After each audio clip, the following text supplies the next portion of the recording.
आप सभी लोगों को मेरा प्रणाम। हमारे YouTube चैनल में आप सभी लोगों का हार्दिक स्वागत है।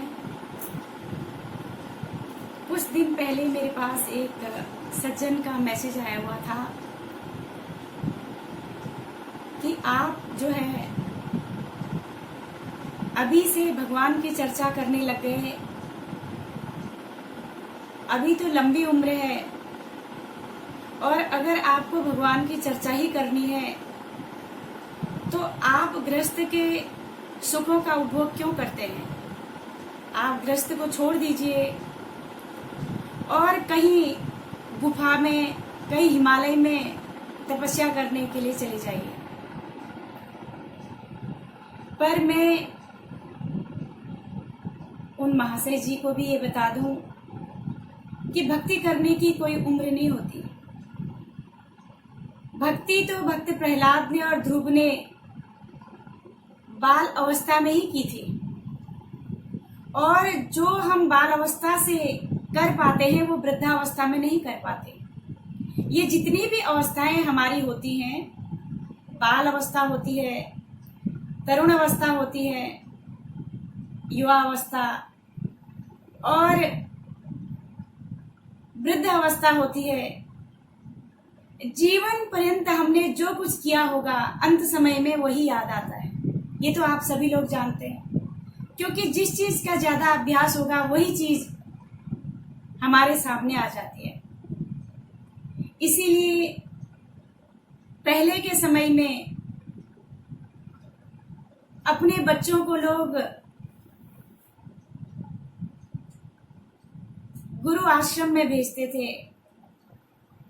कि आप जाओ और वहां पर जो है बहुत सारी जो शिक्षाएं हैं, नैतिक शिक्षा है और जो संस्कार हैं वो गुरुकुल में आपको मिलेंगे। तो उनको हर चीज का ज्ञान वो देते थे और आज वो हमारे बीच में से लुप्त होता चला जा रहा है। और ऐसी बात नहीं है कि गृहस्थ में आप भगवान का ध्यान नहीं कर सकते हो, चिंतन नहीं कर सकते हो, ऐसा नहीं है। मैं तो अपने समय को, जो ईश्वर का दिया हुआ जो समय है, उस समय का सदुपयोग करती हूँ और ईश्वर के गुणों का गान करती हूँ। और जिनको अच्छा लगता है वो लोग लाइक भी करते हैं, और जिनको नहीं अच्छा लगता वो तो जैसी दृष्टि वैसी सृष्टि। जैसा भाव हमारा होता है संसार में और उसी चीज की उत्पत्ति हमारे अंदर होती है। तो अगर विचारों में मलिनता है तो वैसे ही बन जाते हैं। इसीलिए कहा कि भाव प्रधान है। भावना जिसके दिल में थी जैसी, उसने मूरत भी देखी थी वैसी। वो करोड़ों ही रंग में रंगा है, एक रंग मुरली वाला नहीं है। वो चराता है बन बन में गौए, कैसे कह दूं वो ग्वाला नहीं है। मेरी आंखों को धोखा हुआ है, ओ कन्हैया तू काला नहीं है। तो भाव, और इधर रामायण में कहा जाकी रही भावना जैसी,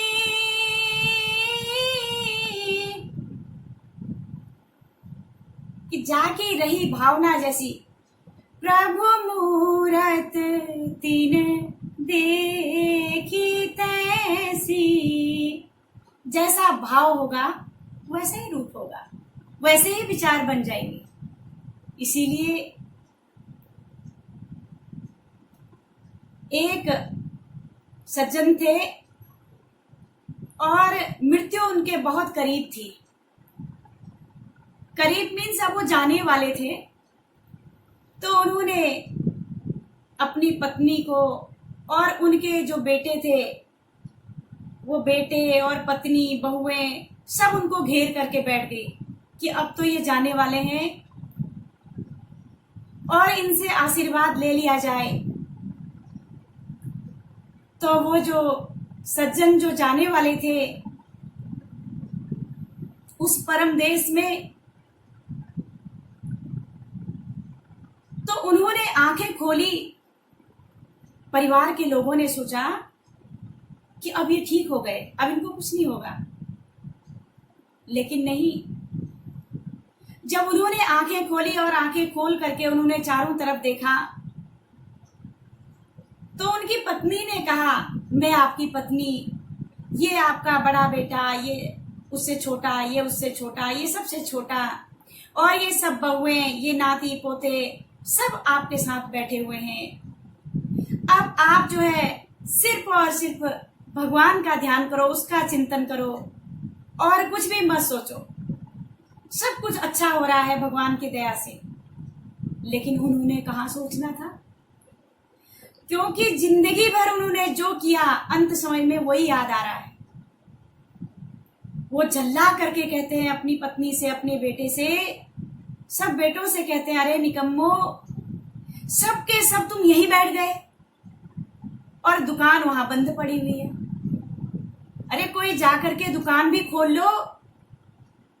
देखो क्या गति है इंसान की, जा रहा है दुनिया से, फिर भी उसको अपनी दुकान की पड़ी है, अपने घर द्वार की पड़ी है, अपने धन की पड़ी है, लेकिन मेरा क्या होगा उसकी नहीं पड़ी है। कहने का मतलब जो जीवन भर किया अंत में वही तो याद आया। तो हम भी जो जीवन भर करेंगे वो हमें अंत में याद आएगा। उसी की तो प्रैक्टिस, उसी का तो अभ्यास करने के लिए कहा गया। वही तो गीता के अंदर भी भगवान कृष्ण ने कहा कि अर्जुन, अंत काले च मामेव स्मरण मुक्त्वा कलेवरम यह प्रियाति स मद्भावम याति नास्ति अत्र संशय। कि अर्जुन, जो अंत समय में मेरे नाम का सुमिरन करते हुए इस देह को, इस शरीर को त्यागता है, वह मुझे प्राप्त होता है, इसमें कोई संशय नहीं है। पर कैसे हम अंत समय में उसको याद रखेंगे, क्योंकि जीवन भर तो हमने कुछ और ही कर रखा है। तो याद तो वो आएगा जिसको हमने बचपन से याद किया होगा। और आगे कहते हैं, यम यम वापि स्मरण भावम त्यजन्ते कलेवरम तम तम एवेति कौन्ते सदा तद्भाव भाविता। जो मनुष्य जिस जिस चीज का चिंतन करते हुए अपने शरीर को त्यागता है, वह उसी को प्राप्त हो जाता है, इसमें कोई संदेह नहीं है। अब देखिए, जिसको जिस चीज से अत्यधिक लगाव होगा, प्रेम होगा, उसको अंत समय में वही याद आता है। जब अजामिल को कहा, उनके बेटे का नाम नारायण था, उनको अपने बेटे से बहुत लगाव था, तो अंत समय में जब उन्होंने नारायण नारायण कहा तो भगवान प्रकट हो गए, तो उन्हें मुक्ति मिल गई, क्योंकि बेटे का नाम ही सही नारायण तो मुंह से निकला। तो आज भी आप देखो, लोग अपने बच्चों का नाम, कोई राम रखता है, कोई कृष्ण रखता है। आपने किसी के मुंह से ये नहीं सुना होगा कि मेरे बेटे का नाम रावण है या मेरे बेटे का नाम कंस है, दुर्योधन है। ऐसा नाम कोई नहीं रखता। सब अच्छा नाम रखते हैं कि ताकि अगर जुबान में आए तो सुनने में अच्छा लगे। नाम बुरे नहीं है, इन नामों के द्वारा कुछ कर्म ऐसे किए गए जिनके वजह से नाम भी बदनाम हो गया।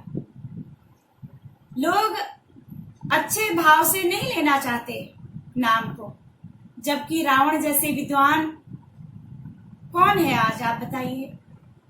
कितने बड़े विद्वान थे, 4 वेद 6 शास्त्रों के ज्ञाता थे, और उनके मंदिर भी है, उनकी पूजा भी करते हैं लोग, क्योंकि वो गुणी थे, वो ज्ञानी थे। बस एक बहुत बड़ी कमी थी, तो ये कहते तो हम सभी हैं कि अहंकार। तो मेरा कहने का तात्पर्य, हम जो जीवन पर्यंत करते हैं वही हमें अंत में याद आता है। बाबा नानक कहते हैं, उठत बैठत सोवत जागत नाम, कहे नानक सद्भय तिनके काम। जो उठते बैठते सोते जागते सब कर्म करते हुए जो ईश्वर का चिंतन करते हैं, उनके सारे कार्य जो है सफल हो जाते हैं, उनके कार्य बिगड़ते नहीं हैं और प्रभु उनको हर तरह से बचा लेते हैं। इसीलिए कहा भी गया, सुबह शाम जिसको तेरा ध्यान होगा, बड़ा भाग्यशाली वो इंसान होगा, बड़ा भाग्यशाली वो इंसान होगा। उसी को तो हर दम लगन तेरी होगी, कि जिस पे तू खुद ही मेहरबान होगा, कि जिस पे तू खुद ही मेहरबान होगा। सुबह शाम जिसको तेरा ध्यान होगा। और हम चाहते हैं कि हम सब कुछ हमारा कुशल हो, मंगल हो, सारे कार्य हमारे सिद्ध हों, लेकिन कार्य तो वैसे होते ही नहीं। अगर हम सोचें कि हमें वक्त बेवक्त में हमारा दिया हुआ धन हमें मिल जाएगा, बैंक बैलेंस करता है इंसान कि दुख के टाइम में मैं यहां से निकालूंगा, तो वो एक ऐसी पूंजी है जो आपने जमा किया और दुख के टाइम में उसको यूज किया, उसका उपभोग किया। लेकिन इसी प्रकार से जो परमात्मा का नाम है, जब हम उसके गुणों का गान करते हैं, उसका चिंतन करते हैं, तो वह भी दुख के समय में हमारी रक्षा करता है, हमें सारे कलेशों से, दुखों से मुक्त करता है। इसलिए हमें उसका चिंतन करना है, उसका ध्यान करना है। हम अभी से अभ्यास करेंगे, न जाने कब हमें यहां से जाना पड़े, ये किसी को नहीं पता है। कबीरा गर्व न कीजिए काल गहे करकेस, ना जाने कित मारसी, क्या घर क्या परदेश। पता नहीं कहाँ वह झपट्टा मार दे, कहाँ हम चले जाएं, किसी को नहीं पता। इसलिए चिंतन भजन करते हुए अपने मनुष्य जीवन का कल्याण करें। और आज के लिए इतना ही। आप सभी लोगों को प्रणाम। Like, subscribe and press the bell icon.